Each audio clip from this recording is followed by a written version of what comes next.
When I share my story, it's about more than solving the mysteries of our solar system. I represent the curious spirit of the nation, the Choctaw Nation. I am our past.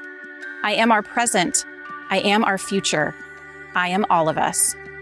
When we share, we become one because our stories make us more. Stories keep our culture alive. See them and share them at togetherwe'remore.com. It's called Hollywood. Lights, camera, action. Hollywood Brown. CD Lamb still running. It's a corner. CD for the TD. People don't know what it is to be champions. Oklahoma invented it. What's up, everybody? Welcome to Through the Keyhole. It's Tuesday and it's sunny and warm outside. Thank God. That weekend was cruel. If you lived anywhere where it just randomly got cold and it canceled all your plans, like the Renaissance Fair in Norman, or it canceled some dog race thing that you were looking forward to with your dog in Oklahoma City. Yeah, it seemed very cruel. I don't know who controls the weather, but whoever is, you've crossed me now. But it's springtime. We think so. I think so. No more coldness. Apologies ahead of time because of that abrupt shift in the climate for a few days. I had the allergy attack from hell. I being Brady Trantham. Welcome to Through the Keyhole, everybody. One of your 4 co-hosts. You only get 3 of us tonight. Matt Burton is away with Thunder duties, but had the allergy attack from hell last night, and I'm trying really hard to A, stay awake, and B, not sound like crap. So if I cough, I will try my best to mute myself, but that's why we have co-hosts, and one of those co-hosts is one Alan Kinney, who looks really, really sweet in that. Is that a tracksuit? Just the jacket. It's a Adidas track jacket, yeah. Is it sunny and warm in DC yet, or is it still like winter's kind of hanging on? It was fine, and then today all of a sudden, the high was like 45 degrees. I don't know what was going on, but I'm like you, man, with my allergies and stuff. Like when the weather changes abruptly, it's terrible, man. And I get like one day, a couple days a year where it's just like I can't even function. It's so bad, man. Yeah, I don't ever take eye drops, and this morning, I had to ask my fiance, do you have any eye drops somewhere? I know you do. You take edibles. Where are the eye drops? And she found some. And shout out to a patron of ours, good friend of mine, who I actually did see over the weekend. One of the only good things that went well over the weekend, my good friend Jordan, he gave my fiance, a year or 2 ago when we went up and visited him in Colorado, some eye drops, and I used that this morning, and all of a sudden, the itchiness in my eyelids just went away. But now it's starting to come back. So I'm going to try really, really hard. But I wonder if you just got the storm that we had, or the cold front. It wasn't really a storm, but yeah, I need it. Sense, right? Yeah, yeah. I need it to be warm and then to rain for a few weeks to get all that crap out of the air, and then I'm fine until the end of football season. So yeah, it's not too fun here. Let's hope it doesn't rain out the Crimson Combine this weekend. Oh no, please God, don't take the Combine away from us. You have taken so much. You don't take away my Crimson Combine. I want to watch John Mateer play Connect 4. If John Mateer, Alan, if John Mateer plays some activities, which I assume he will, I honestly have no idea what's going on with the Combine whatsoever. I actually decided that I might go down yesterday. I decided this yesterday because Matt Burton, his co-host on the franchise, Tyler Neal, revealed to me that they will be going down to Norman for I'm air quotes here, pregame the Crimson Combine. So I might go just to go hang out with the radio friends and to give them something to talk about, because there's nothing to talk about. But Alan, what if it's very there's gonna be cameras everywhere, it's gonna be filmed or whatever, recorded. What if John Mateer sucks at every little activity he does? Will that be a red flag for you? Oh no, the opposite, because it means he's probably been grinding film, and focusing on, all the important things about being a quarterback. No time for Connect Four, no time for canasta, No all battleship. football. Yep, all Yep. football all the time. Yeah. I mean, thank God he's not a Denver Nugget, because if he was, then Mike Malone would have already said that he doesn't watch film. So I'm going to show him film, and then boom, he was fired, and so was their GM, whose name I can't remember, but I saw a tweet and I can't unsee it. You heard this news earlier, Alan? Yes, yeah. Yeah, the Nuggets just cleaned house. Mhm. Well, somebody quote tweeted the Shams tweet about their GM being fired, and I can't remember his name. But someone quote tweeted it and said, "This looks like if you photoshopped Nicolas Cage's face onto Mike Brown's head." Right. Yeah. And it's Calvin Booth, right? Calvin Booth. Yeah, he played. I'm trying to remember. I remember. No, he played for the Mavs. That's right. I mean, at least I remember. I'm sure he bounced around a bunch, but he went to Penn State. Yeah. Okay. All right. Apologies to the Booth family. Oh, I know where I know him. He was on the Washington Wizards around the time that I had the season tickets for the Wizards. So, yeah, that was a real hoot. Well, thank God Calvin Booth. Thank God Gilbert Arenas didn't shoot you, Alan. we love you here Through the Keyhole. Peyton Guthrie is our other co-host. He is on the Zoom call, but he is fixing his internet. If you remember, what was it, last week or the week before? Peyton didn't want to name any names, but the other person he lives with may or may not have sabotaged the internet connection. Apparently, there's not a Through the Keyhole fan in that household other than Peyton. So that's a true shame. So hopefully Peyton is efforting the internet down there in Durant so that he can join us a little bit later. But I can see his strong arms and his profile picture right there. So when he jumps on, I'll let you guys know. But we are here. We've got actually quite a bit to jump into because OU football did us a solid over the last 5 or 6 days. They gave us a bunch of stuff to talk about, whether or not it was officially announced or announced through third-party channels or reported on the message boards and the insider services. There's a lot of stuff going on. But Alan, I guess let's start with how do we want to classify this? As rumor? Because there are obviously credible people reporting this. And I think we can take it as fact now. I mean, maybe some of the details, no, but yeah. And the details are all over the map. Like the first time I saw it, it was one major thing, and then I saw another service kind of like this player experienced an injury, but it was a much more manageable situation than what I initially saw. So who knows? So we don't really want to spend a lot of time sharing information that goes off on paywall sites because that's their business. And but at the same time, there are the realities that at some point, it's just like art. When you paint a picture, you might think that it, like in my mind, I'm painting this picture because it looks like this and because this is what I'm thinking at the time. But the second you share it with the world, it no longer 100% belongs to you. So when reports happen, 5 minutes later, they're all over Twitter. 5 minutes later, I am in 3 or 4 text threads with my friends talking about these very subjects. So it's in the zeitgeist now. So I'll just give credit where credit's due. I believe George Stoya from Sooner Scoop reported first that Javonnie Gibson had a significant leg injury. And I can't remember if he was the one who said the words fibula or tibula, or if I heard that from another inside source. But it appears that Brent Venables' whole mantra of, we're not going to be as injured as we were last year, and then rubbing the rabbit's tail and rubbing the crucifix in the other hand and like, please, God, please let that be true. Well, at least it seems right now, apparently Javonnie Gibson is injured to some extent, because like I mentioned earlier, I believe OU Insider, whatever Parker Thune and the other guy are on, said that it was an ankle injury and that it was, I think, a little bit less severe.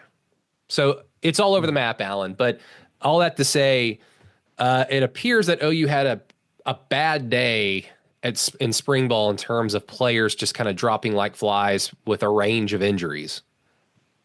Yeah, that's the way it looks, doesn't it? Javonnie Gibson, kind of one of the more heralded acquisitions this offseason. Yeah, down with some type of leg injury that sounds, I mean, significant enough. You know, I mean, who knows? I'm not a doctor.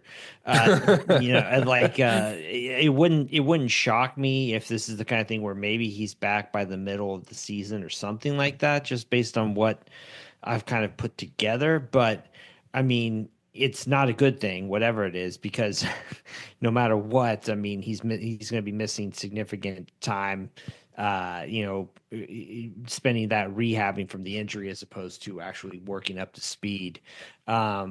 So and he was expected to be a significant piece of the offense. I mean, to me, there's no way to spin it in a good way, I guess, right?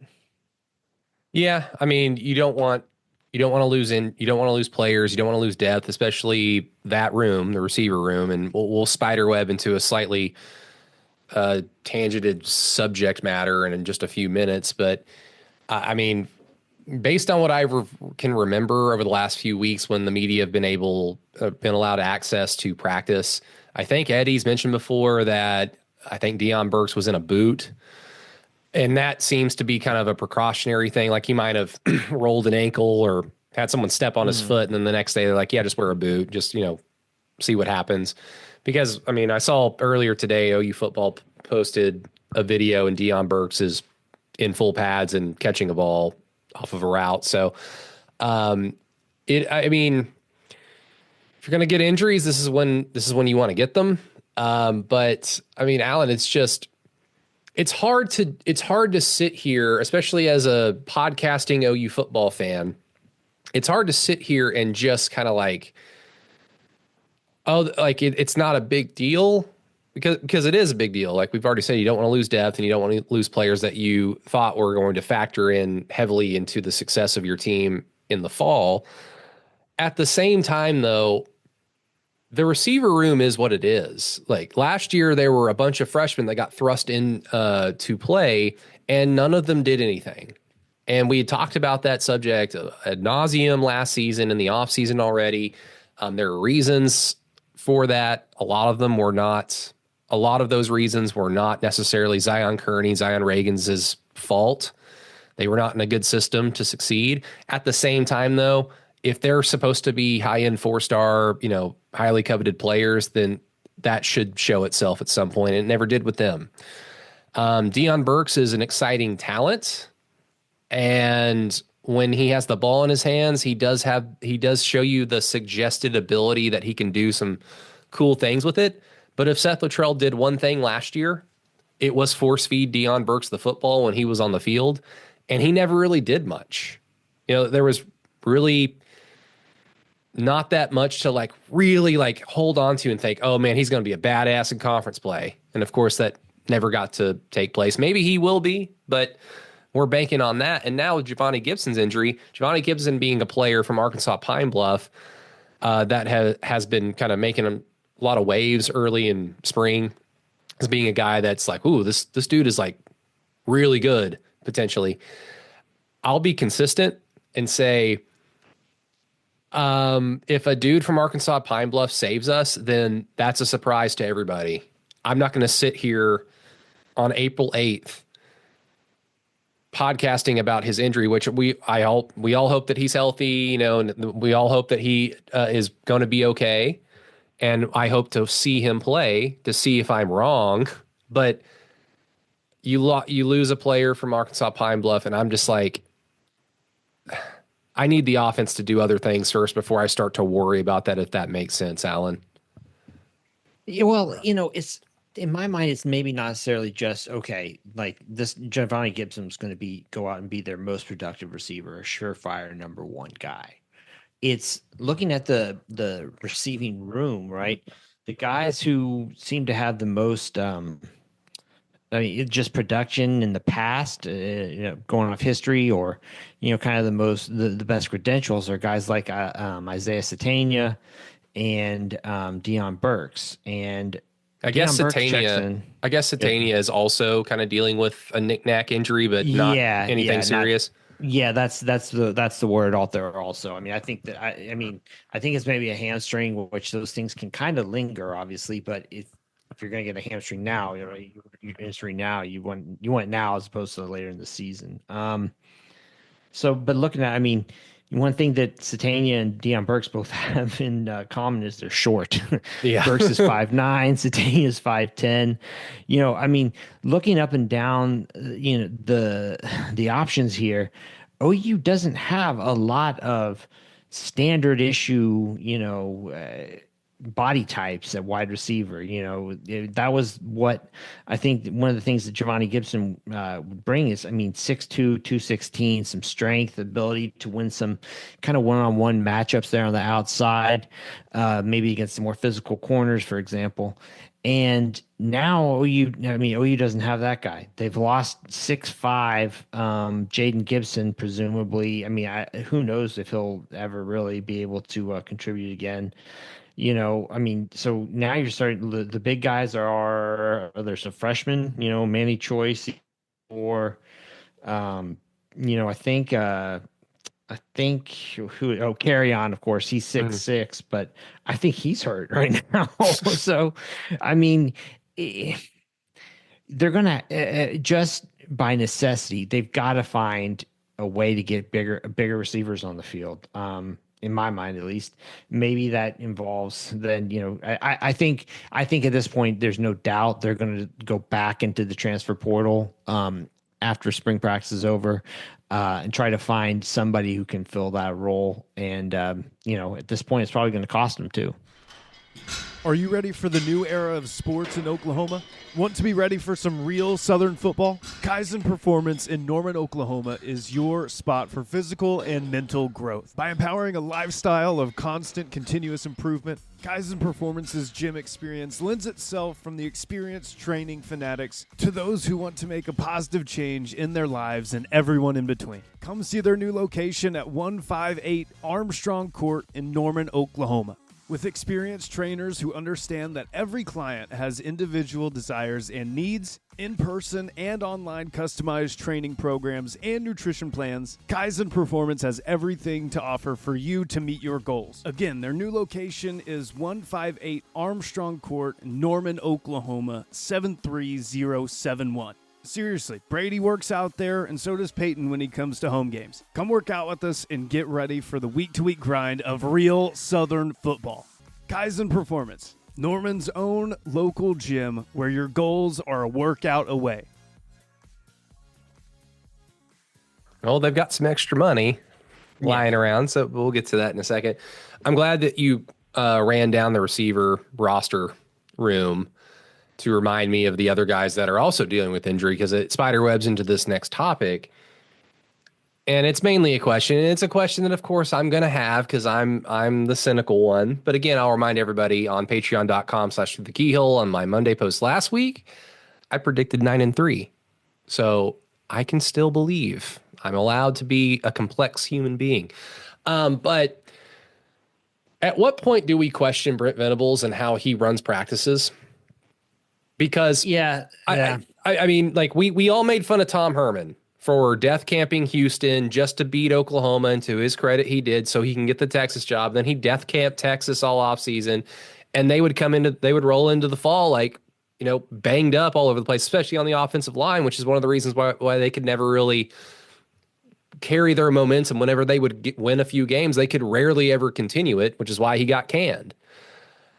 We know what Brent wants to do. We know the type of program and the culture that he wants to set. And I'm not trying to sit here and say that he lets his players hit each other too hard, because it's football. I believe that you need to hit people in practice, because one of the reasons why violent hits happen in the games is because half the time most of these players are never trained how to fucking tackle somebody. They're just trained to run fast and be strong, and then they run into somebody at full speed. What do you think's going to happen? So I believe that full contact, consistently is a good thing. And it appears, according to, again, a lot of these reports, which have not been verified, and they're never going to be verified. Like if Javonnie Gibson is out for a significant period of time, we will find out about that from Brent Venables at some point, but he is not going to say how it happened or the severity of it. He'll just say, I'll update you in a few months or something like that. But what's being reported out there is just a lot of, oh, they got rolled up on, or it was kind of a fluky thing, like with Gibbs, with not Javonnie Gibson, with Jaden Gibson. It was kind of fluky. Who was the dude last year that couldn't come back from the ACL? Allen, what was his name? Oh, Andrew Anthony. Like, that's kind of a fluky thing in today's era of sports science, where it's an ACL injury. It's significant in that you're not playing again that season, but 98% of the time people come back and they're just the same player. And he was the 2% that was like, I'm not fast anymore. Who am I? What am I? But it's getting to a point now, Alan, where you just look at, I mean, I saw people like post the injury report from some random week last year from OU, and it's just it's a Dead Sea Scroll of names. And now the receiver room is apparently gutted with injury, both minor and major now. And who's to know like how many other players at other positions are hurt at this point? It's just, at some point, Brent, you've got to answer for the reality of the situation and not just sit there at the press conference and just with a little coy smile on your face and say, hey, we're not going to be as injured next year, guys. Don't worry about it. That's what kept us from winning games last year, was just these fluke injuries. It doesn't seem very fluky right now, Alan. Well, yeah. I mean, I don't know OU's injury rate, I mean, in spring, for example, versus other programs, or how to really go about making that kind of firm kind of decision on that. I'm sure the coaches are always looking at different ways to manage that kind of stuff. I mean, like you mentioned, I mean, Lincoln Riley's practices when he was at OU were notoriously soft, right? So it's kind of like, I mean, there's a upside, there's a trade-off with however it is that you want to structure your practices and run it. Gosh, man, I don't know. For me, it's probably not, since I don't really have the knowledge, it's like, I'm not an orthopedic doctor or anything like that. I mean, it's hard for me to weigh in.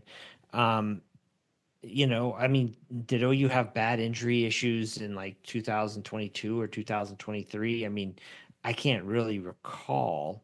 But, I mean, I don't know. Sometimes, this kind of stuff kind of reverts. I don't know. I mean, it's kind of one of those deals where our minds are really good at sometimes seeing correlations or patterns where they don't really exist. But without, better data on how OU's injury issues compare to the rest of the country, it's hard to say, I'm trying to think, would the most significant injury during the Lincoln Riley head coaching era, it would be a tie between Hollywood and Rodney, wouldn't it? Like Rodney's was less severe because OU had like a stable of running backs and a proven system, but having like Rodney Anderson was potentially special. So you lost potentially special and replaced it with like Kennedy Brooks, Trey Sermon, Jay Boulware never wanted to play Ramondre Stevenson, but he was on the roster, at the time. Three very, very good college football running backs, and one of them, Ramondre, still in the NFL. Is Trey still at the Eagles, or is he not like a practice squad guy? I think he's like practice squad. Yeah. Yeah. Ramondre's a legitimate NFL running back. And Boulware didn't want to play him. So yeah, like it's either Rodney or Hollywood, right? Yeah. I mean, I guess in terms of, if you want to say like the one that made the most impact, like when it happened, yeah, that would be, Hollywood Brown, getting that leg injury in the Big 12 championship game right before the playoff game. I mean, he was at best a decoy, for the playoff game against Alabama. Yeah, that was rough. That was, I mean, that, like, when people want to say fluke injury, I think it's unfair to categorize as injuries that you do not see in practice as fluky, because we don't know how they happened. and we're not going to be told how they happened. But when Hollywood got hurt, if I remember correctly, I think he planted and like on his foot to stop his momentum to like make a guy miss. And I think that guy like stepped on his foot. And so while he was trying to then lift his plant foot up, it broke his foot or fractured his foot or something. It was something very similar to what so you're saying. that it was really strange. Yeah. That is fluky. You know, like, I mean, God love Gavin Sawchuk, but to claim that his injuries are fluky, it's like, no, he's just oft injured. Rodney Anderson's kind of the same way. Nick Anderson, I mean, unfortunately, it runs in their family. They're just often injured, and it can range from it can just range from that was a fluky injury to they got hit, and it's like, bro, you're playing a contact sport. That ain't the way. But yeah,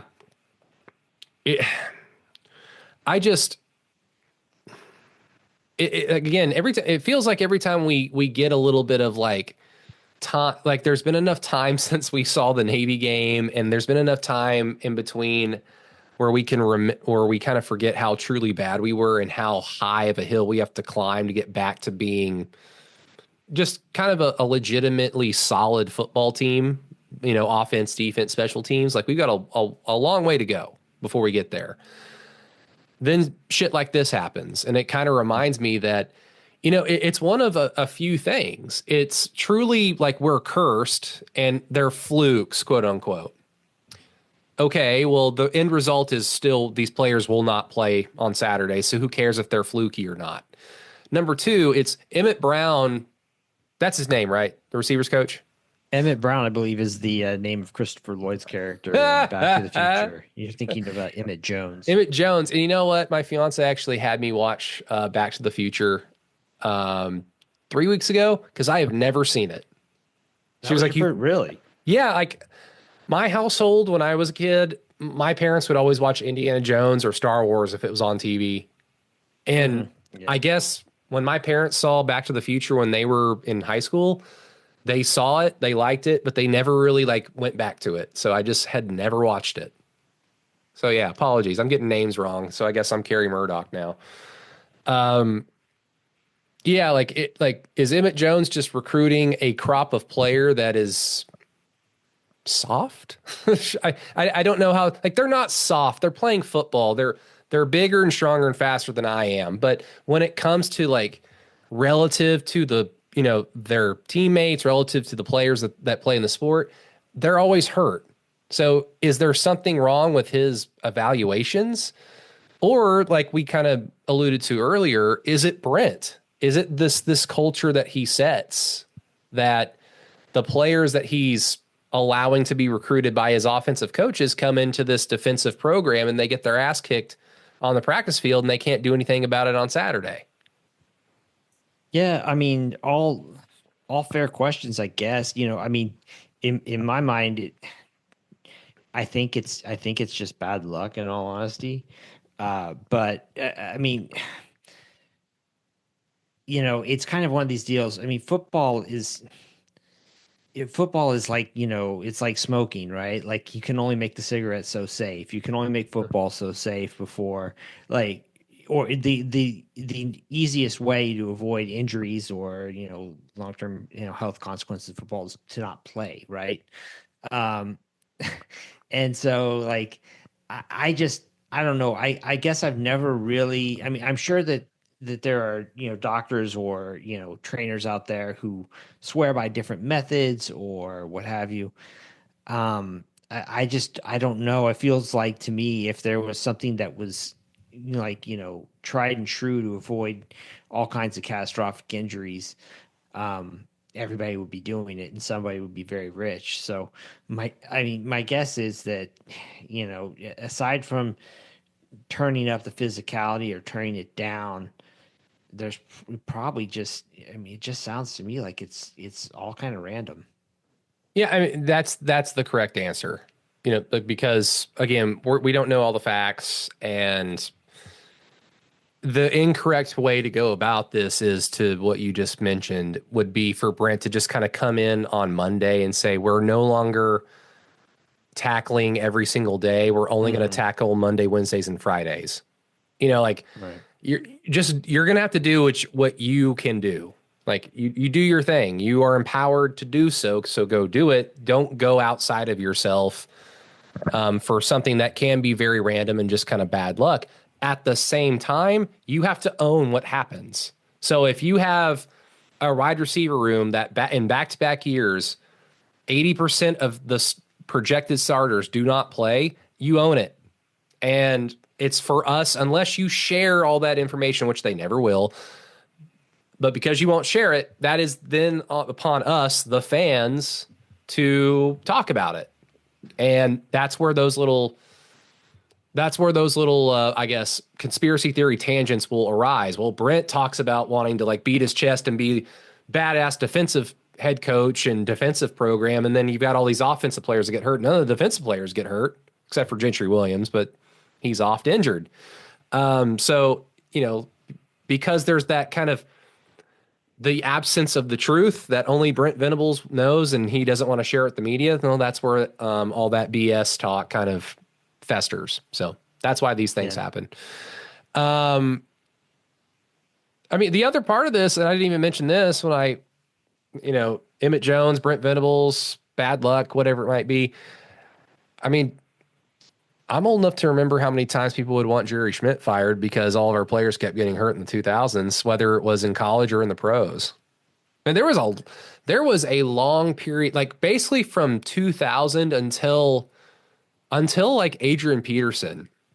It seemed like every single prominent OU player that got drafted immediately got injured in the NFL or never had an NFL career because they were hurt.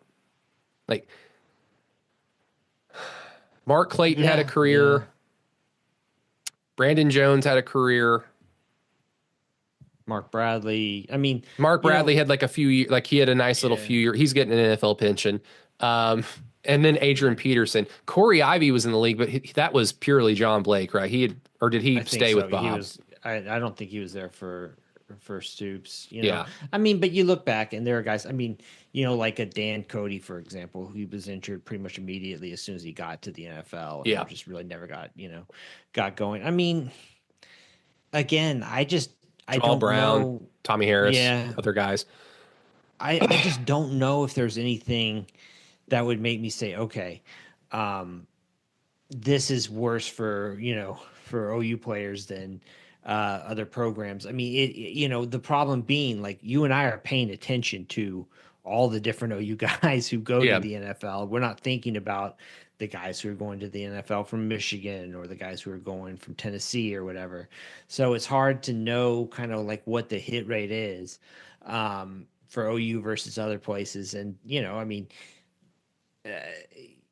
I don't know. Again, Jerry Schmidt has probably also helps a lot of dudes make a lot of money. You know what I mean? Going to the NFL. So it's kind of, again, I don't know if, again, there are going to be trade-offs with that. And, I mean, I don't know. I'm not well enough versed in all that to really feel like I can comment intelligently on it, other than to say if there's no, I just don't know if I've seen anybody ever like come out and say, okay, OU players are getting injured at an alarmingly high rate compared to the rest of these programs, like a couple standard deviations more than normal or what have you.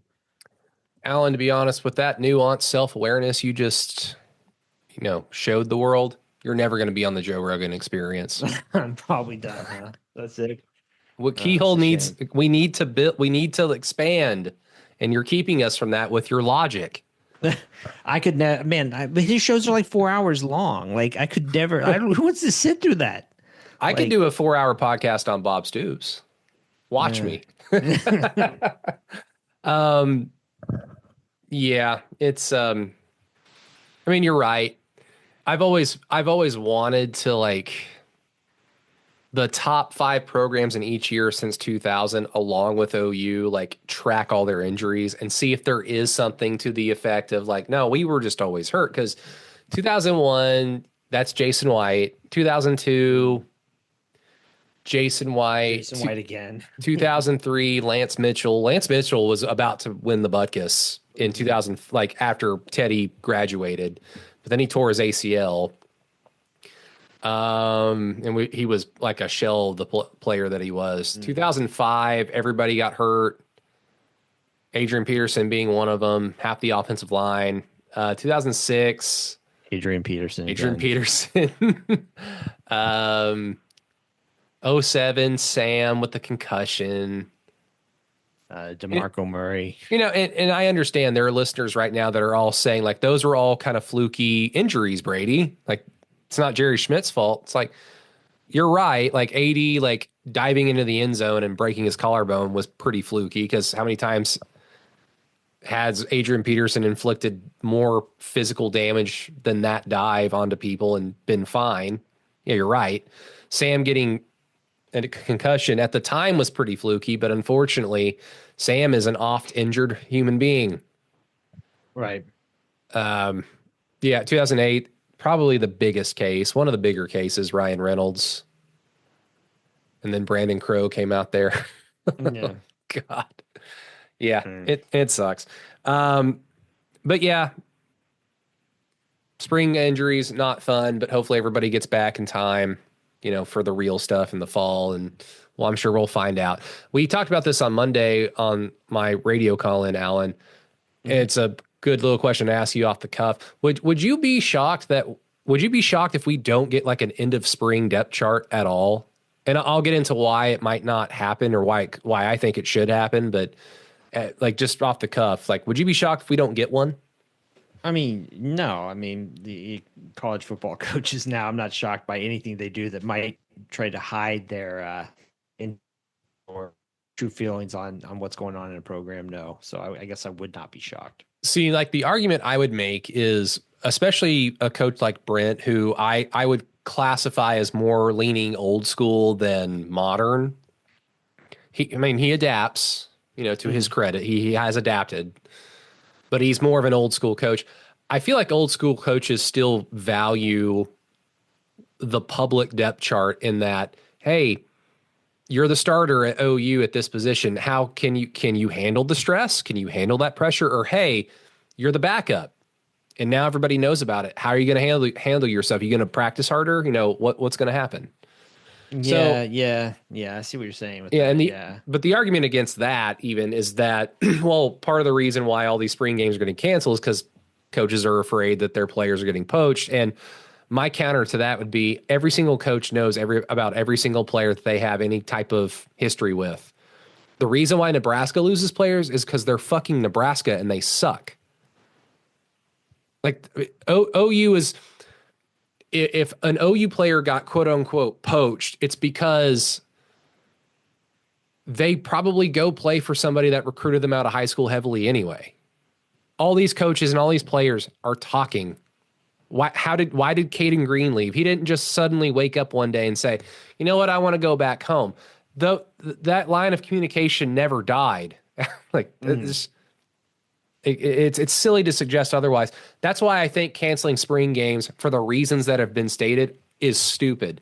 If you don't want to do them because they're kind of pointless, then I will agree with you because they are, but then you're going to have to like give us the fans something of equal value. A Crimson Combine is not that. But, maybe they'll pivot. I mean, you remember, Bob Stoops was famous for it seemed pardon me. I mean, he would never say this explicitly, but it always seemed like he was releasing when OU did publish depth charts when he was out there. Like, I mean, it was a mind game a lot of the time, like trying to motivate people or what have you. I mean, I don't know. I'm always skeptical if anything coaches say that would give you some kind of insight into how they're feeling about a team or, I mean, I think that anything they say publicly for the most part, there's a purpose or a reason behind it. And so, yeah.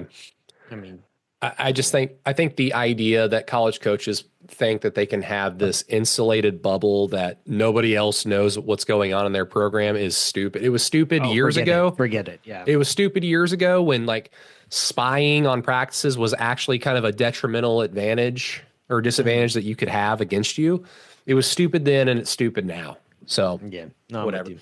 The other big piece of news would be one, Davon Mitchell is gone. So if OU as a team had like a weight loss goal, it's like, hey, we all weigh a collective 300,000 pounds and we need to get right below that. Well, they got one step closer because a 275-pound tight end either entered the portal of their own volition, entered the portal because they saw the writing on the wall, or they were shown the door, that being Davon Mitchell. Former 5-star who turned into a 4-star because he reclassified from 2025 to 2024, was a true freshman last year. And famously, Allen did not see the field. So let's just talk about this before we get into like the deeper conversations about this. In terms of like, you know, we talked about the wide receiver room and the state that that's in, you know, especially coming out of last year and going into this year. The tight end room is worse. And now they lost their like meal ticket to potentiality, you know, because like that's what Davon Mitchell always symbolized, was this guy is incredibly talented. He's got incredible size. And, you know, once that spring depth chart got released, a little bit too much size, but the hope was always that, well, you know, you go through the summer, you lose about 15, 20 of those pounds. And then it's like that dude could be a monster. But we've always heard, going back to last year, that he was acting like a 17-year-old because he was 17 years old on campus. And Brent Venables said that, yeah, he just was not emotionally mature enough to be a football player at OU, and for X amount of reasons. And to Davon Mitchell's credit, at the end of the season, like he tweeted out, I thought, a very mature, self-aware post that really did give me hope. And that was extinguished when I saw his weight on that spring depth chart, that he was 275 pounds. As I thought, oh God, this is potential lost cause. All this feels very weird. And I wrote about this on the Monday Post on Patreon the other day. All this feels very weird to say because it just seems like he's an immature kid. And when I say immature kid, I mean immature in the ways that we all think about that. Like they want to eat everything. They don't want to do, I didn't want to do my fucking homework when I was a kid. I love reading. I've got a gigantic bookshelf behind me. I've got more bookshelves in my living room of books that I read all the time. If you tell me to do it for a class, the last thing I'm going to do is read. Like, I just do not want to do it. Yeah. So like Davon, by all accounts, not in trouble with the law. I'm sure, you know, there are people on Discord that their whole lives center around what these 18-year-old kids are doing. And I mean, that's fine. I used to be that way when I was younger. But I'm not aware of any nefarious activity that Davon Mitchell might be involved in. I don't think so. He's just an immature kid. And unfortunately for him and for OU, they've had to part ways. So now that dust is settled, Alan, like, does the potentiality award go to Jaron Kanak? Because like, other than that, it's just like, you're hoping for a bunch of guys who have either always been hurt to do something, or for undersized guys to be a tight end in the SEC. And it's just like, you just look at the room and you're just like, yeah, you expect a whole lot of nothing again for maybe the third year in a row. Yeah, I mean, I believe it was even before the spring started.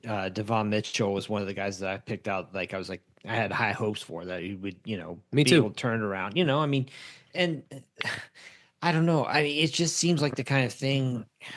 I don't know Davon Mitchell, but you know, when a kid reclassifies like that to get in early especially for football, basketball's different. It's not the physical demands of it aren't the same.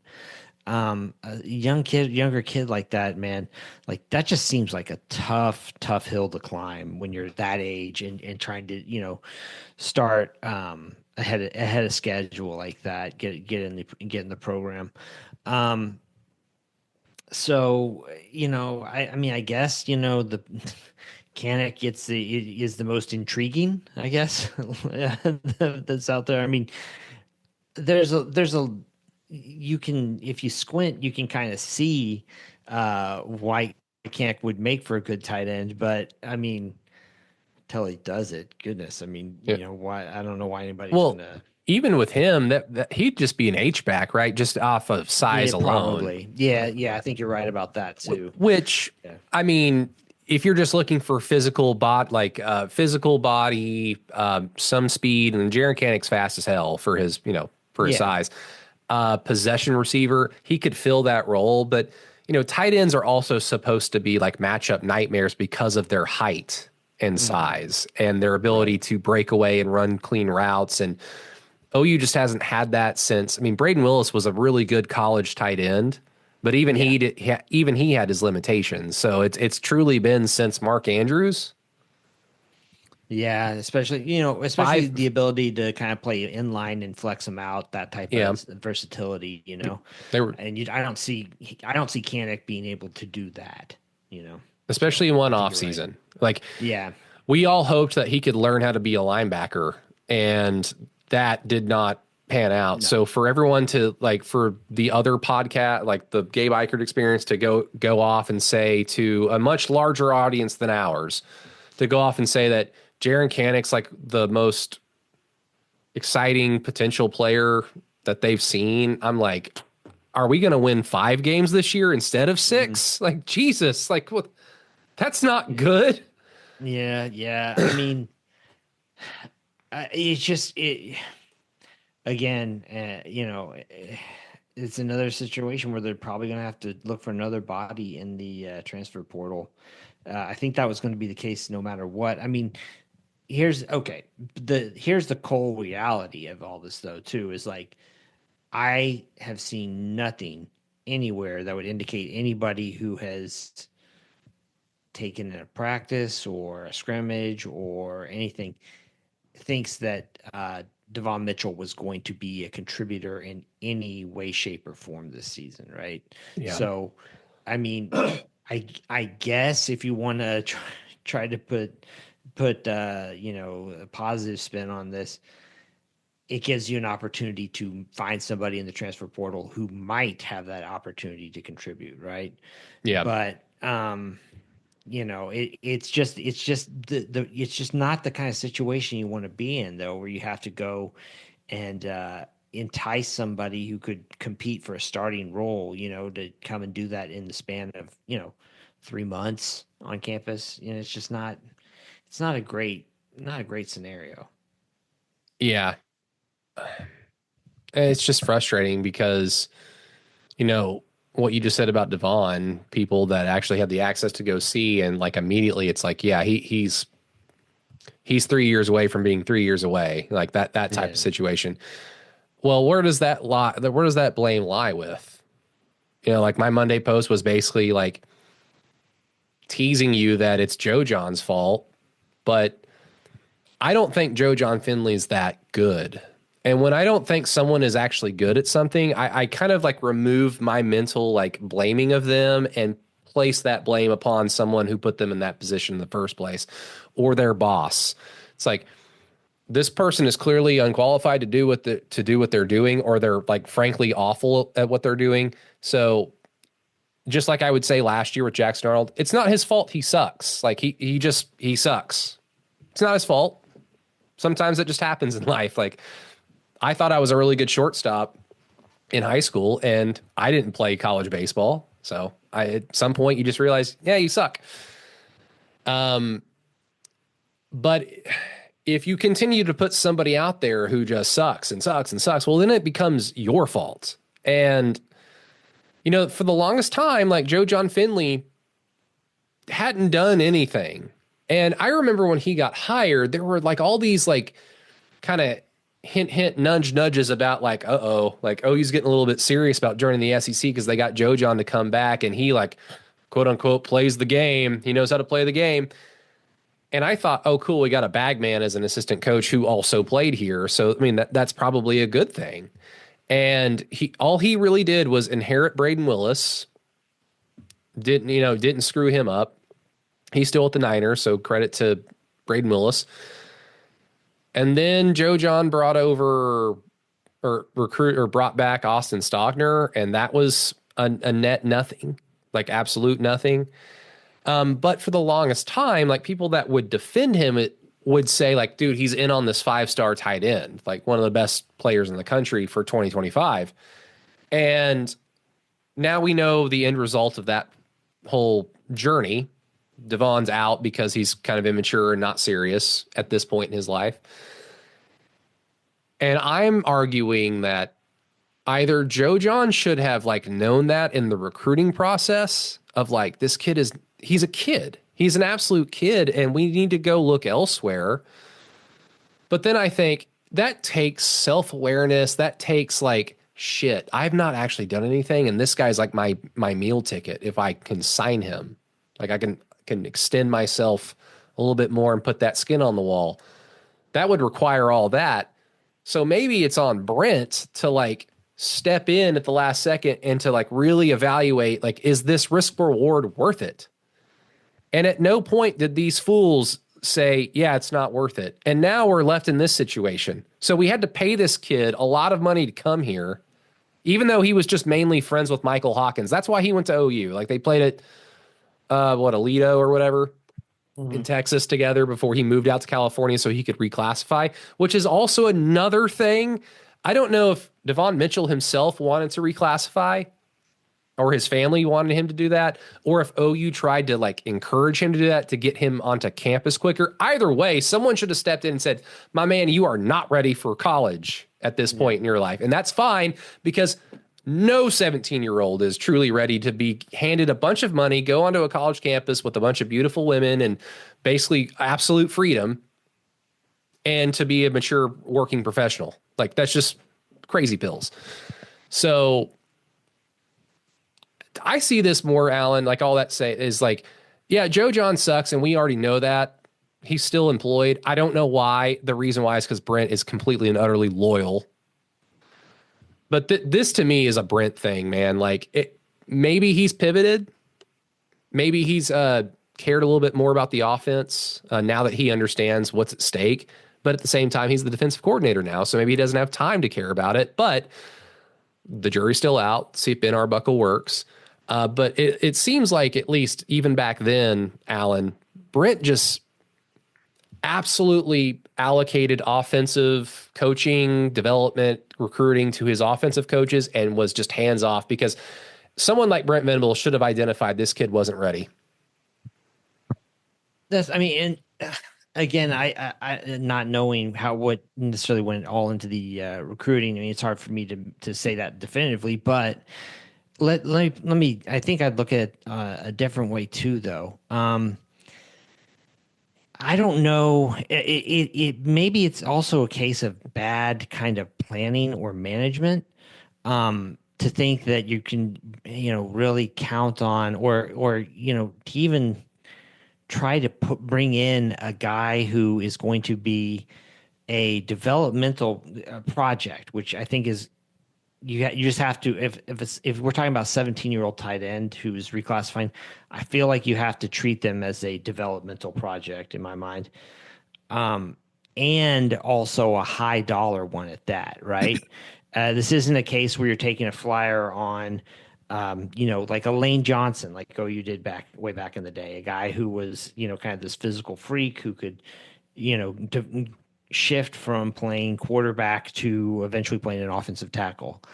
You don't, it's not a good, I guess, use of resources to maybe try to, kind of structure your room at any position that way. And so you wonder again, a developmental talent, like you would like to see that position solidified before you're taking those kinds of risks in the first place. And OU just wasn't there and still isn't.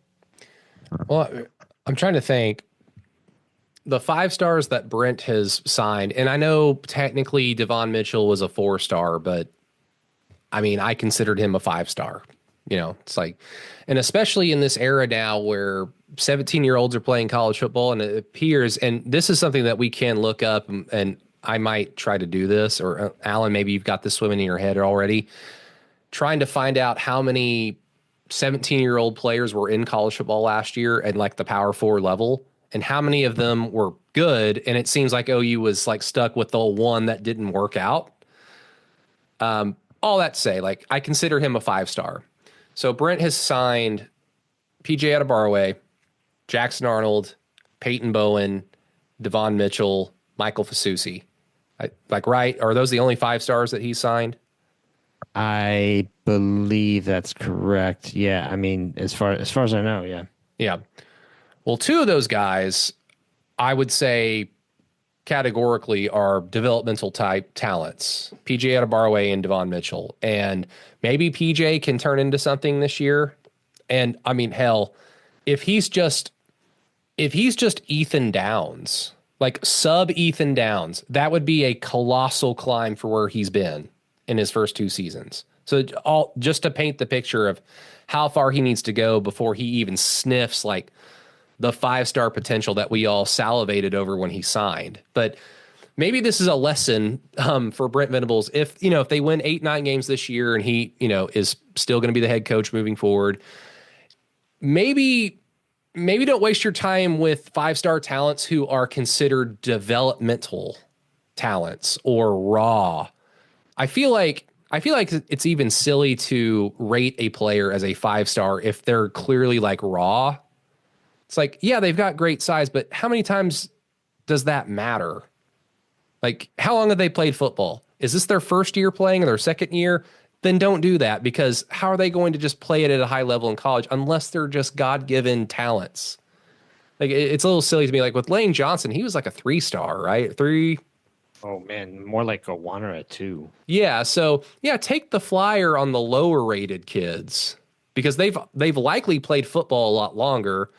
They've got that chip on their shoulder. And plus you've not allocated as many NIL resources or we're putting a lot of stock in you, kid. Like you're very much part of our plans. Get the developmental guys on the lower end on your recruiting class, because if they pan out, damn, you've got like the 2006 recruiting class all over again. If they don't, it's like no one remembers or no one cares, and you've already pivoted, if that makes sense. It's just something I've been wondering if there's any validity to that. Yeah, I mean, you just they put, once you get that 5-star label, your asking price is going to go up. I mean, it's just how it is, right? Yeah. But I mean, I think that, like I said, you have to manage your roster well to be able to afford taking on developmental projects in that kind of situation.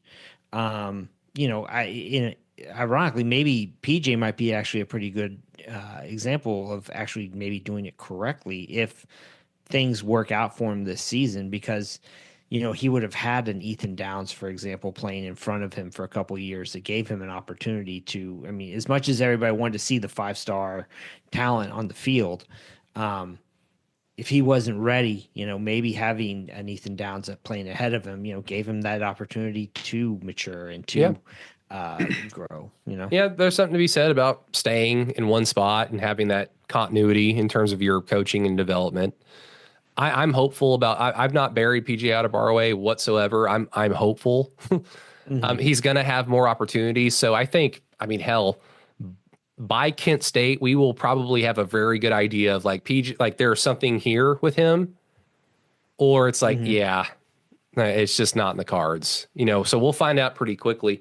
And I mean, the other interesting thing is, if you want to even throw in a guy that we didn't get, Williams Nwaneri, 5-star defensive lineman out of St. Louis. Mm-hmm. Like Brent gave me this impression that he had a very clear understanding of the type of player that he wanted to recruit. Now, I'm not going to sit here and say that we only need to recruit, like Sunday school kids. And we've already talked about how that doesn't also mean that I think you need to have a bunch of criminals on your team. That's what leads to success, because there's racial connotations there that I hate. But it's all like recruiting to me is all about picking and choosing your battles and where you want to invest your time, your resources, your money into players. And clearly, like having a 5-star bust is one thing. That's going to happen. Jackson Earl busting sucks. It happens. It's not like no one can plan for that. It just happens. Unfortunately, it happened to us. A 5-star like Peyton Bowen, who's played a lot, played well at times, also looked kind of lost at times. It's like, okay, that's more par for the course. But then like the developmental talents that we kind of talked about, if you have a track record, a proven track record, then I guess go all for it. I'll be confident that you can recruit and develop this kid and get the most out of him. But Brent Venables is the head coach at OU. I don't think I have that confidence that much anymore. And with Williams Nwaneri, clearly this guy is just kind of motivated by money because he went to Missouri, didn't play. So I guess we can throw him as a developmental talent as well because he didn't play a lick really. And then he transfers to Nebraska. So I'm like, okay, he's not very serious about playing like high end level. He's just trying to make money. Cool. So it makes me question, like, Brent, I thought you had a good grasp on the type of player you wanted. 5 stars is where you really need to get picky and choosy with it, in my opinion, because that's where the headlines are made. That's where you're going to spend a lot of your time recruiting and money and all that stuff. And you flop on it, it's one thing, but as their story goes along, wherever they go, it's like, man, that's the type of player he wanted to bring here. I don't know. I'm just kind of going off. Yeah. See, I think you and I are looking at it as like, we follow this stuff every day. I mean, I think you sign a 5-star and that's a marketing bonanza. You want to talk about getting fans hyped. You want to talk about fundraising, all that kind of stuff, being able to sell the future. Landing 5 stars is how you do that.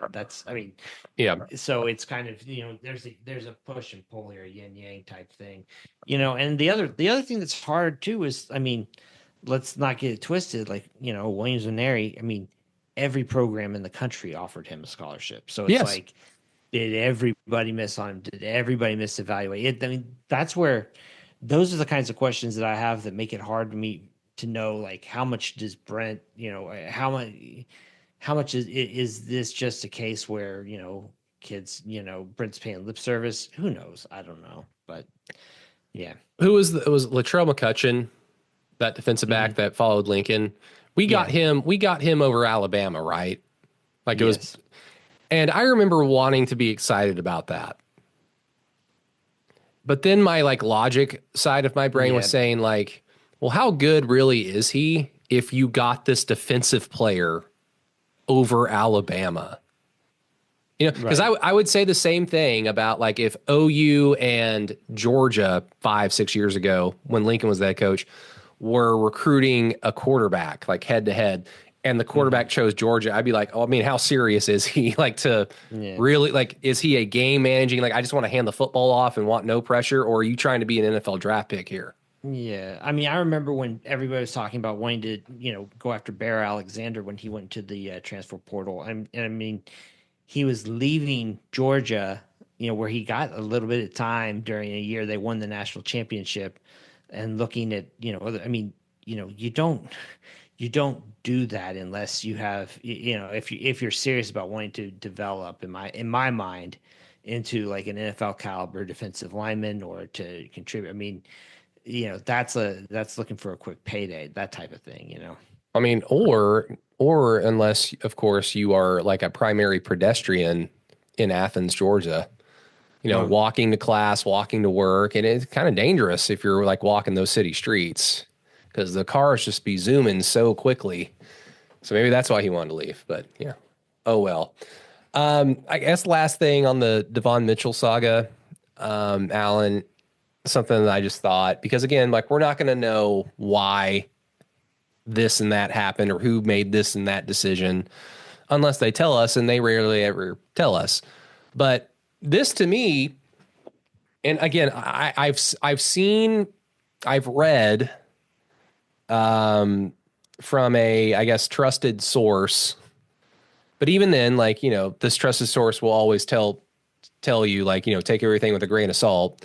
It's not the fact of the matter, but here's what I'm being told. This source, and I'm sharing this because I know a lot of our listeners and patrons are all plugged into the same thing. So this will probably be not new to you. But I guess the way it kind of shook out was Joe John had multiple come to Jesus talks with Davon Mitchell and had him spend the night, stay over with him so that he could try to mentor him. And it just got to a point where Joe John and a few of the team captains kind of all got together and voted that he needed to go, and he got kicked off essentially, or dismissed. Again, I don't know if that's true. I'm just sharing what I've read. But there's also kind of this part in my head, Alan, that tells me that, well, this is what a GM is supposed to do, is make decisions like this.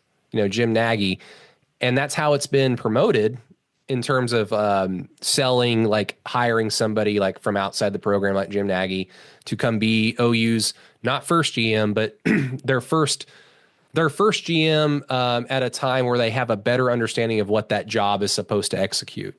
All due credit to Curtis Lofton. I don't think that OU had a really clear strategic goal in mind when they promoted him to be the GM. But Jim Nagy, going to practice, I would imagine for players on the roster, it's probably not the most comfortable feeling having him watch you, maybe mess up a rep and go, oh God, am I going to get cut? They're going to like take a portion of my NIL money away. It's like, that's what a GM is supposed to do. So I think it'd be silly to assume that Jim Nagy wasn't at all involved in this, because say what you want about Davon Mitchell and how he wasn't going to be a good player this year. He was going to get paid a lot of money because he was a former 5-star. So Nagy's probably thinking like, hey, you want to get a cornerback? You want to get another tight end that can actually help us? Or you want to get maybe another receiver or two, since they're all dropping like flies? We're going to have to find some money somewhere. And big guy over there is not doing anything this year. So you might want to go that route. Yeah, well, you hit on an important point. I mean, if you've got the players coming to you saying like, this kid, he's not taking it seriously. I mean, we're done with him. That's hard, right? It's going to be hard to keep that guy around. So, they almost, if that really happened, like they almost made the decision for everybody at OU involved. Yeah. But I don't know. To me, that's exactly what you want a GM doing. And in some ways, that's kind of what you want. I mean, you maybe make your head coach the like recruiting closer. But when it comes to tough conversations, how much am I going to get paid? Or, hey, you don't have a spot on this team anymore. Maybe it's better to have the GM having those talks instead of the coach. I mean, I don't know.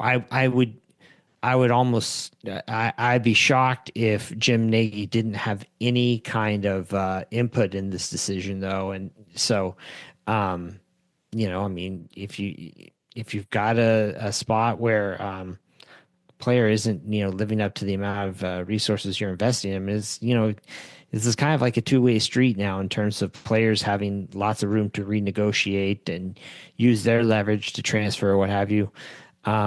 Schools can do it too now. That's kind of just the reality of it all. Yeah, I mean, basically the picture I'm trying to paint is, I'm wondering if in a scenario where OU doesn't have like a more professional, like a more experienced GM, because I don't want to dog Curtis Lofton, because if OU hired me to be their GM, I obviously don't have any experience doing it. I would say yes to that job, and sure. I would probably fail miserably because I don't have any experience. So again, I don't want to dog Curtis, but is it Nagy or Nagy? I feel like I hear it both ways all the time. I've said it both, I think, and even in this podcast, I've said it two different ways. People listening have like a Brady fuck up meter going right now. This has been a bad one for me. I'm trying my best, everybody.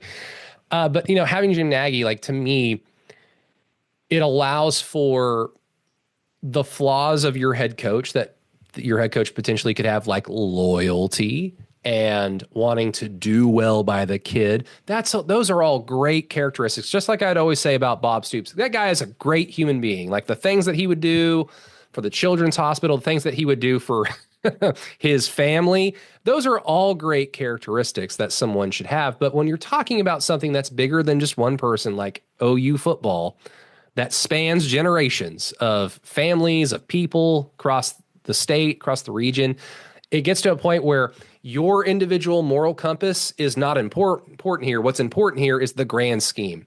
And so having Jim Nagy here allows for a player like Davon Mitchell to be shown the door when in an alternate scenario where he does not exist in that role, maybe Brent Venables is like, no, let's keep him because we need to do right by him and continue paying him money to not play. So I don't know if that's how it happened. I'm just saying, like, they get a GM and they make a big headline splashing cut like within weeks. Right. And it's kind of one of those things. I hadn't really thought about it like that in terms of, hey, like, kind of there's the whole new sheriff in town type thing, right? And I don't know if that's what happened here or not, but it's hard because I mean, I think that I don't know. I think that as a head coach, Brent is smart in how he sells himself and the program. Insofar as I think that he knows there's a certain niche of player and family that his whole thing, his whole presentation, it really works with, right, and really appeals to, and you know giving players, trying not giving up on players is one way that that he puts that out. But if you've got a hatchet man to be your GM, then you can play the good guy part of it and let the GM be the heavy, Let the that he's not supposed to be here. There's Peyton Guthrie. His internet got fixed. Peyton, are you with us now? I'm with you guys for the time being. The internet was an issue. I think I may have fixed it once again, but the bigger issue is when you manage 14 people, sometimes things happen. But Did they all get in a sword fight or something and multiple fatalities? I would rather that have happened, to be honest with you. No, but anyway, great to be here. Great to be here. Sounds great. No, How are you guys doing? Oh, we're doing well. We were just wrapping up the Davon Mitchell saga, talking about potentially the influence of Jim Nagy. I don't know. I'm going to say Nagy. The influence Jim Nagy might have had in that, because Peyton, the three of us, we're privy to kind of the same source that told us a story of a way of how this potentially happened. But again, we don't know if that's completely true. I would just assume, the thing that we were wrapping up with was, I would just assume that Nagy being the GM, just for basically a month, and then suddenly OU makes a headline splashing cut of a player that demanded a lot of NIL money because they were a former 5-star. I mean, that has to be connected as well, even though that's not necessarily what I've seen reported out there. The report out there, this was kind of a team-led decision. Yeah. Yeah, I mean, my assumption is if you listen to Through the Keyhole, you're also connected, and you're also paying somebody for some insider information. So, from my understanding, it was a team captain driven thing, and that he was on a last opportunity type of thing. But yeah, you'd have to have the blessing of the roster guy if you're going to make that move. So he may not have been the headliner, but obviously he was the approver. And I got phone calls. So sorry. All good. Got to handle that stuff. No, I guess the last thing, Alan, not even really to do with Davon Mitchell, but maybe with Jim Nagy. Do you anticipate any other cuts? And I don't mean players just willfully wanting to enter the portal. I mean Nagy going up to a player or two, let's say Gavin I think the running back room is ripe for this potentially. Going up to a Gavin Sawchuk and saying sorry, big guy, might want to go call Coach Prime, see if he's got a spot for you at Colorado where you're from. Yeah, it seems to me that's just kind of going to be built into the equation going forward, right? It's kind of got to be at this point. I think that's how pretty much every school will be operating. It's kind of just the harsh reality of the whole thing. So yes, in other words, I do foresee something playing out like that going forward, probably in the next few weeks. Yeah. It'd be interesting. We've got Xavier Robinson and Taylor Tatum, Gavin Sawchuk, Javonte Barnes. He's untouchable because DeMarco is don't you touch him. Is Sam Franklin still on the team? Yeah. You'd think he'd be a candidate to. Yeah, he's got Tawi scholarship, and then the Blaylock kid. Unless there's another freshman I'm forgetting.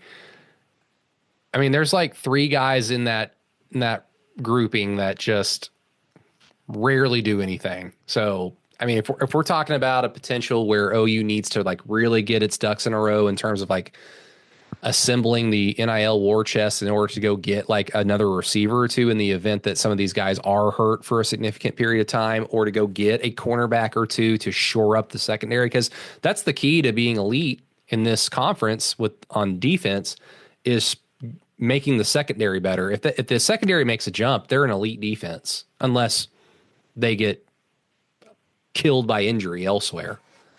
So like I would imagine that has to, I'd imagine that's going to happen. And if it does, I think it's going to happen with the running backs. I mean, that seems to be where there's a glut, right? And let's be honest. I mean, running back is a place where you need a timeshare, but I mean, at the same point in time, you're not doing anything if you're not able, to actually get on the field and get any carries. I mean, at some point, you just have to kind of, even for the players' sake, saying, hey, listen, man, you should go somewhere else where you will be on the field. It's not going to happen for you here. I envision those kinds of conversations with somebody, at least, one guy in that room coming up here in the next few weeks. Any thoughts, Peyton? Potential cuts? Like we talked about running backs if you weren't able to hear it. Is there another position group that you would think? I mean, honestly, I don't know. I don't know if there's another position group that has as many people that are potential like cuts, because other position groups are just like, they've got depth, but a lot of that depth is like Michael Fasusi depth, where they're true freshmen, but they're highly thought of, and we think that they're going to be pretty damn good. But you need to see it first, so you also don't want to like cut bait necessarily with a young, inexperienced player. But guys like Gavin Sawchuk or whatever, that are just always hurt, never available. They're good, but they're never available. Like that to me is like the prime candidate. Yeah. I mean, the running back room's somewhere you can always look at, because it's such a potentially a replaceable position group, right? I mean, look at the NFL and look how like large colleges are, programs. I mean, if these guys aren't like true big time difference makers, then they can be somewhat plug and play at that point in time. I would just have not thought about this any way, shape, or form. You might be able to look at some of these linebackers who seem like they may not be cutting through potentially. There's a couple of them. Maybe you have a chance to break that down by one or two. I mean, you had such a an overfill there. You already moved one over to tight end, so maybe some of those guys aren't going to make it. But maybe I'm being a little downerism on some of those guys on there. Then I don't know. Yeah, I probably linebacker is probably the biggest thing at that point in time. Linebacker, but more than likely running back would be the area in which, if you had to, you could to make. I was catching some of it, to make room for potentially a difference maker, cornerback or something like that. Yeah, at that point in time, I think that's something you could do.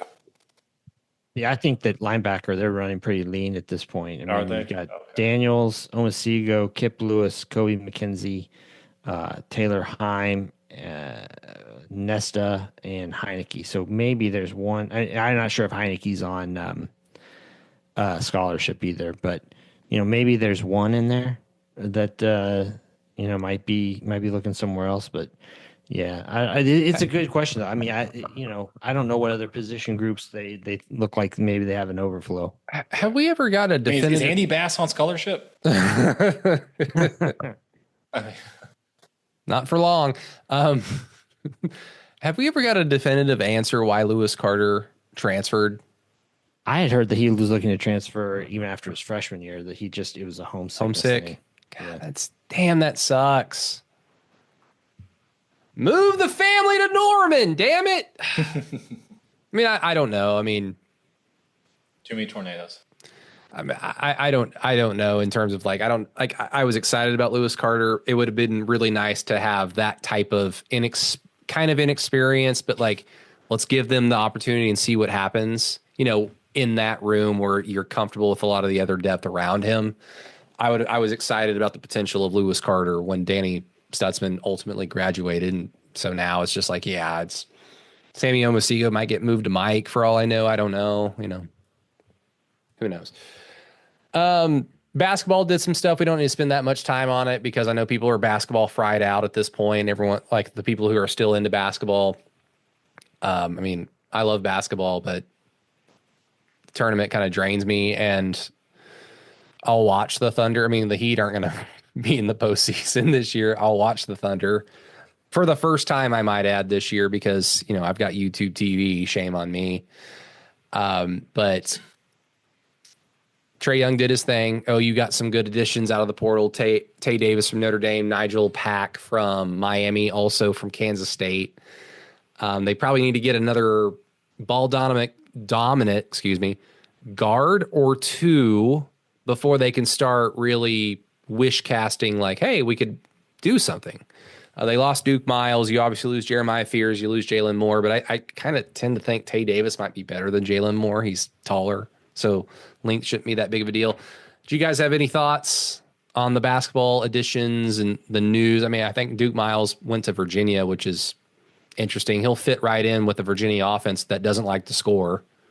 Although now they have Ryan Odom as their head coach, so maybe they'll start. That's true. Some news coming there. No, it's I mean, hey, like Trae Young, that addition, I guess, say what you want about it. I mean, it was going to yield some benefits, and if that's what it takes, then that's what it takes. So, man, I was so bummed the way Kelvin lost last night. That final possession, like, I grab the ball, dude. You don't move with it. Just grab it and pass the ball. Like the whole thing, I mean, they had been playing with fire. It felt like, with all those dribble handoffs they were running and like zooms and stuff like that. And man, it just looked so disjointed there. That was what a tough way to go out, man. Just feeling like you didn't even get a shot off. It just, ball was just rolling around on the ground. Ugh. Yeah. Would have been nice to watch Kelvin win one, and it's just a bummer. But yeah, like, is the worst thing for Porter Moser to do next year is to go undefeated in non-conference? Should they like just lose a game or two to kind of seem like, okay, like maybe it's slightly different because they're not undefeated in non-conference? Not going to get fooled again. Just do something, please. I mean, I say that, like, OU basketball is never going to be good again until somebody retires. And just use your brains. I think the last thing, guys, before we get out of here, is apparently the seeding changes might occur in 2025. The college football playoff suits have been in Dallas the last few days, like talking, maybe like getting it to a point where they vote on it. And if the likelihood is that if they do get to a point where they vote on it, then things like conference champions are not they're not going to be the automatic top 4 seed. So you avoid a situation where like Arizona State gets a bye week and when they don't really deserve it. Oregon getting absolutely screwed despite the fact that they were basically the number 1 team in the country from like week 3 on. And then they just got rewarded with your first game in the postseason against conference rival and potentially the most talented team in the country, Ohio State. That's great. But does this tickle your fancy? Anybody? Allen, Payton, does this excite you? I mean, I want to be like, yeah, let's make this a little bit more reasonable. But the way I look at it, of course, is I don't know if OU is a playoff team next year, so I don't know if I should really get my panties in a wad over it. Yeah, I mean, I don't know. I'm pretty ambivalent about the way they're doing all of this, So I mean, like, I can't say I'm excited about any of it. It kind of reminds me of the BCS era where it seemed like the BCS did its thing consistently from like 99 to 2003, and we of course screwed it up. And then from 2003 on, it was like every offseason they implemented like a new change, and it became more human influenced and less like about the metrics and all the formulas they would put into it. And so it kind of reminds me of that.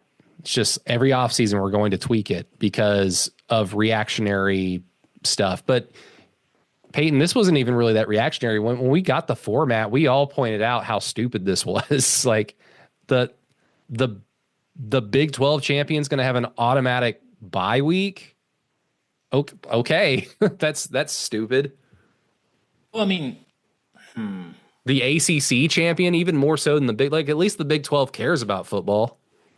yeah, no. From my perspective, you know, I mirror, I echo a little bit of what Alan mentioned about just being kind of whatever about this, but I do like the idea that you have the control of your own destiny in your hands, right? You win your games, you win your conference, you're going to make the playoff. Like, I think there's something to that. I mean, obviously the NFL is the largest, in at least North American sport. I guess maybe United States sport, we have it. It blows everything else out of the water, especially as a TV product. And that is done because there's a for sure way of you win these games, you win your conference, you win your division, so on and so forth. You make it into the playoffs at that point in time. And even those schedules are unbalanced, right? I mean, there's times in which some teams have way easier schedules than other teams. So, I mean, that's something that's handled just via competition on the field. Obviously, it's 32 team field versus 132, so it's a bit different on that side of it. So, the strength of schedule could be wildly different. Like from an Oklahoma, if Oklahoma goes 9-3, misses the playoff, but some team that had like the 60th strongest schedule goes 10-2 and they make the playoff, I'm not going to lie to you. I'll be kind of like, well, this sucks. Oklahoma's had the number one rated schedule and they aren't rewarded for that. And in fact, they're actively punished for it. But that's just the name of the game. I mean, they get paid $100 million, to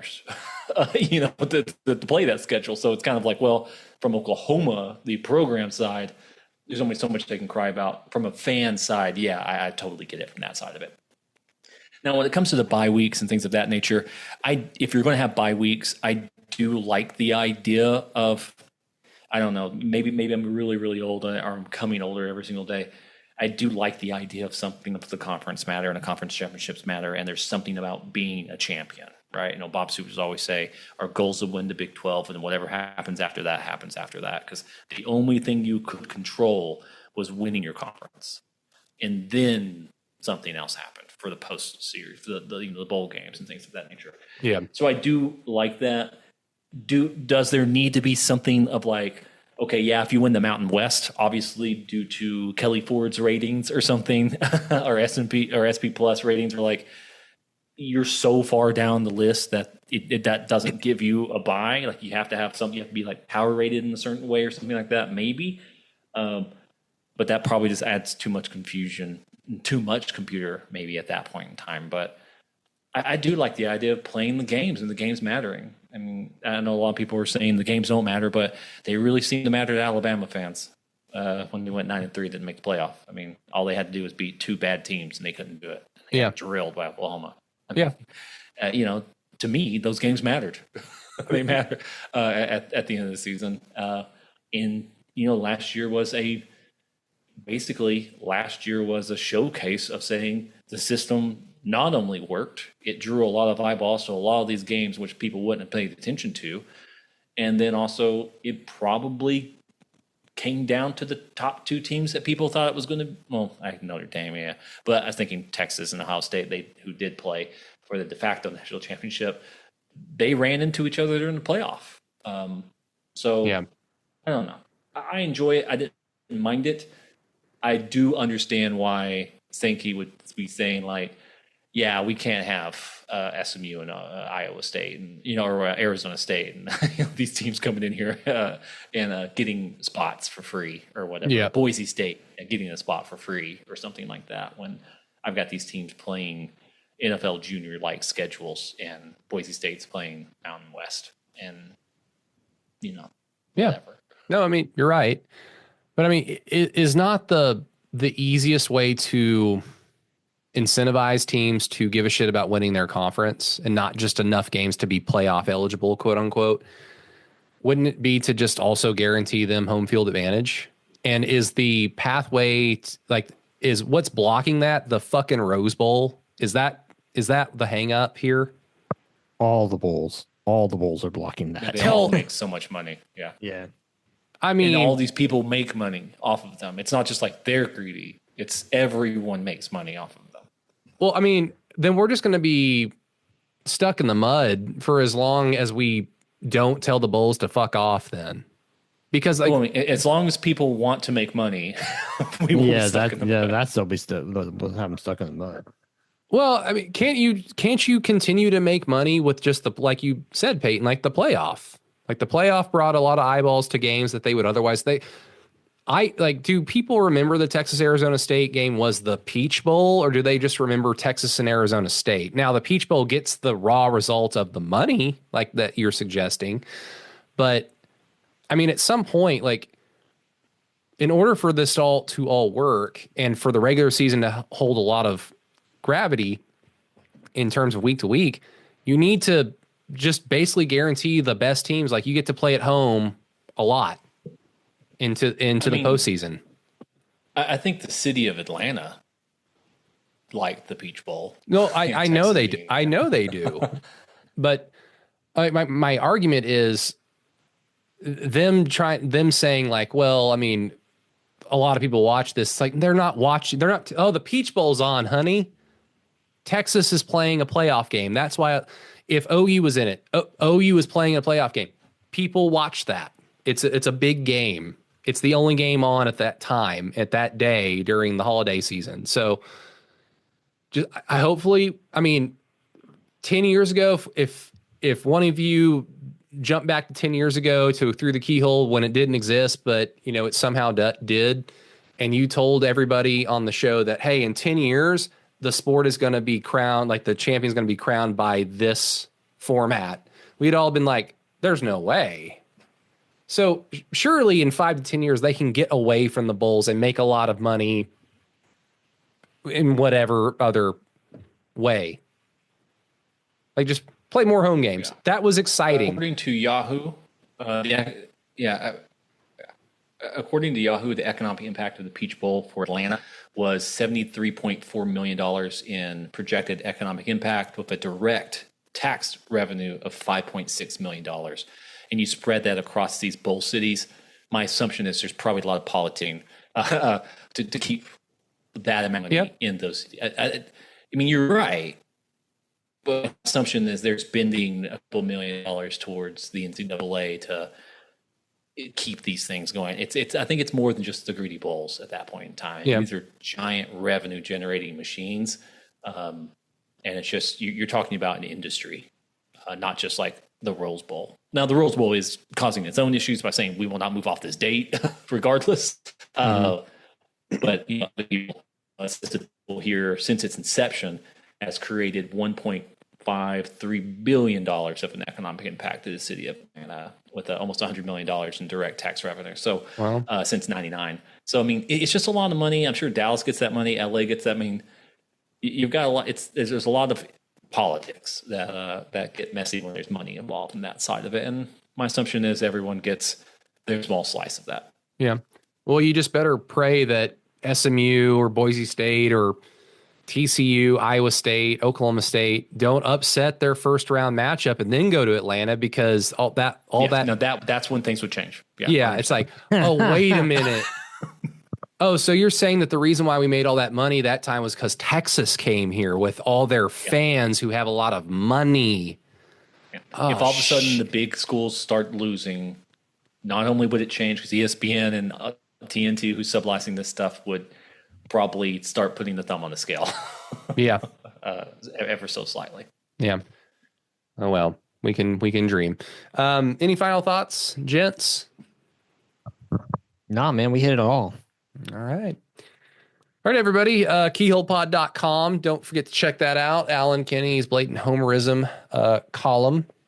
Patreon.com/through the keyhole. Shout out to our Spotify commenters. Peyton, I see that you jumped in the comments and answered some questions from Raed. Yeah, I found out that I could actually sign into that Spotify account. Yeah, Raed and Sagi, good friend Sagi, who comments a lot. Ryan as well. So again, Spotify, if you want to ask us some questions, maybe we'll talk about them on the show. If you want to just interact, you can go to Spotify and drop a comment, and Peyton and I get the notification, so we can jump on it pretty quickly. So we've had some good back and forth the last few weeks. So check that out. But yeah, thank you everybody for listening to Through the Keyhole. We will be back next week. I'm sure stuff will happen, so we will cover that. And hopefully Matt Burton will be back, but Thunder postseason's about to start, so you might not hear that much from him. But if he is, then we'll be thankful.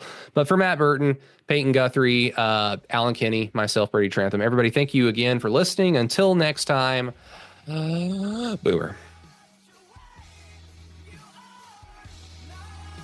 Sooner.